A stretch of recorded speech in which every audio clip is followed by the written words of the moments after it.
Hello, everyone. Welcome back to the Midnight Markets podcast. My name is Sofia Cruz, your host, and this is our first episode for our newest section, Market Movers. We break down a trending financial topic that's making big headlines in the financial markets this week.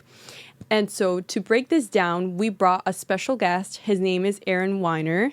Aaron. Hi, Sophia. How are you, Aaron? I'm so good. How are you today? I'm doing really well, and I'm really excited to be going in depth with this conversation. Before we do that, could you introduce yourself a little bit more to our audience? So I'm a current sophomore at GW. I'm majoring in economics with a concentration in quantitative analysis, and then I'm also doing a second major in political science with a public policy focus. I kind of got into econ through the econ class 1001 that we were in together, and that made me really interested in kind of looking at market stuff and seeing like consumer behavior and that type of information as well. So I work on campus in academic commons. I tutor for econ, so I tutor micro, macro, and econ 1001.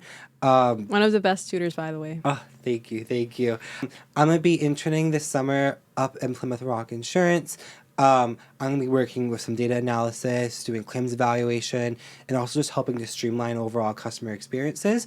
And in terms of econ, I'm really excited about looking into like consumer behaviors and the different decisions consumers make and why they make those decisions. I think it's something that's just super interesting, and also as it connects to pricing and as well, and looking into how prices affect consumer behavior. So I'm super honored and such a pleasure to be here with you. Thank you for being with us today. Really, because since your interest, it's so big on consumer behavior, I thought of you for having you this episode, because we need to actually break down what's currently going on with Klarna. As we all know, it's a buy now, pay later company service that they offer. But Klarna, we used to think of Klarna as the retailer partnered company, right? It was not something that we would think like, oh, it's going to go to DoorDash or Grubhub. But currently, this is where the trend is heading to. This is one of the major headlines currently. And it's a really interesting topic to think about, because this is showing something else within our economy, like where these trends are heading to and why these buy now, pay later services are partnering up with something that we would think of it like as affordable, such as dining services. What are your thoughts on this?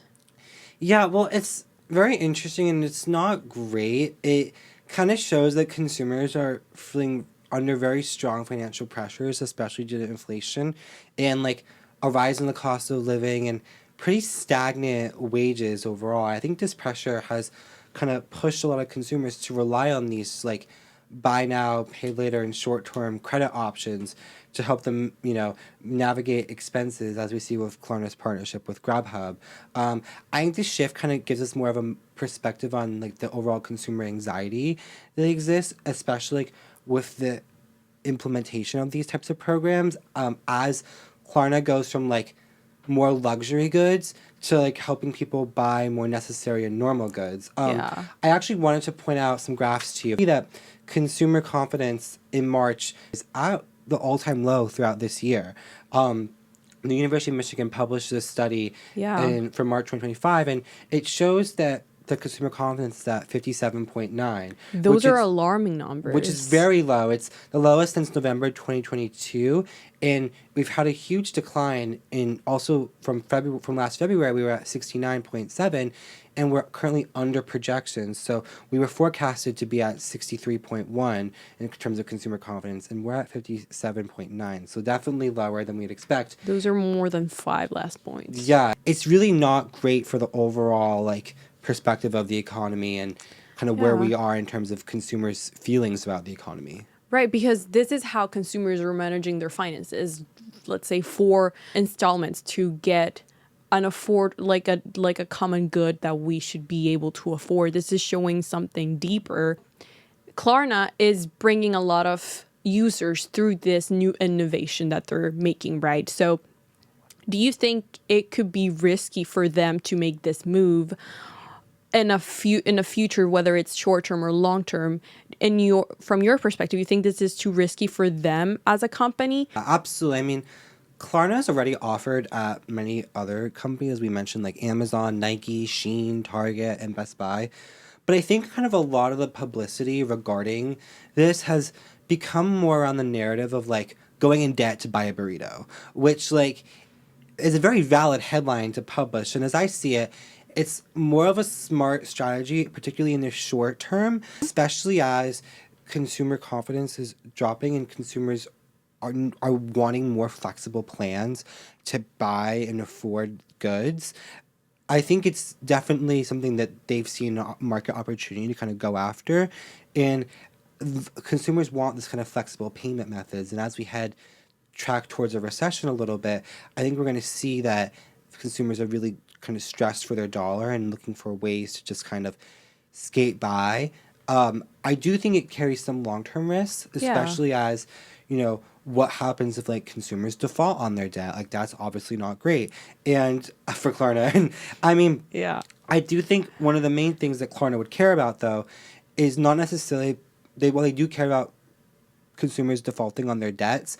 I think they would be more worried about what this means for the overall what this means for the overall increase in terms of their financial regulations and their kind of oversight. I mean, if a lot of consumers start to default, the government scrutiny that's placed on Klarna is going to increase, and they're going to see more regulations and more consumer protection efforts are going to be put in place, and that's going to kind of negatively impact Klarna's business as they kind of get more regulation from the government, and I think that will definitely like could hinder them in some of their more riskier strategies. Yeah, definitely in the future term, let's say, because when we think about their user base, it's definitely younger generations that do not have the same financial mindset when we talk about spending, right? Yeah, absolutely. From your perspective, this is not innovative. This is not also financial evolution. So what could this mean? Yeah, I mean, I think it's definitely a combination of both. I mean, you have your average person out there who's really might not be thinking about the long-term impacts of using Klarna to pay for their Big Mac. And it's probably just happy that they can like pay for their Big Mac in little small installments versus having to pay $15 for it on the Grubhub. So ironic. And I mean, we do have these systems in place, buy now, pay later in place as well with credit cards. I mean, that is a type of service that we do when you buy a good, you put it on your credit card, and you pay it off at the end of the month. I do think, though, that there is something about the increasing popularity that just signals how stressed consumers are feeling, especially if they're with buying goods. And I feel like there's definitely something that's very different from like using Klarna to buy something like your favorite Taylor Swift hoodie to like buy yourself dinner for the night. That's a very different dynamic. Super different dynamic. Yeah, absolutely. And I think that shift is what's most important right now. It highlights how we're moving from like buy now, pay later to more like unnecessary luxury goods to like it's a tool now that people will use to eat dinner. And I think that's honestly what's most concerning about is like how we're moving to it being used for more important, necessary, everyday goods like food. Exactly. Thank you, Erin, for sharing your knowledge today with us. And thank you for making time to spend with us today. Oh, of course, Sophia. I mean, thank you so much for having me.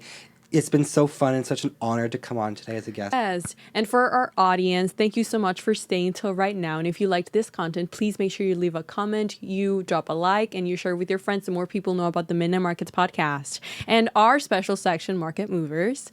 And I'll see you next time. Bye, you guys. The Midnight Markets podcast by the GWU Stock and Portfolio Management Club features student discussions on finance and market trends. This content is informational only, not professional advice.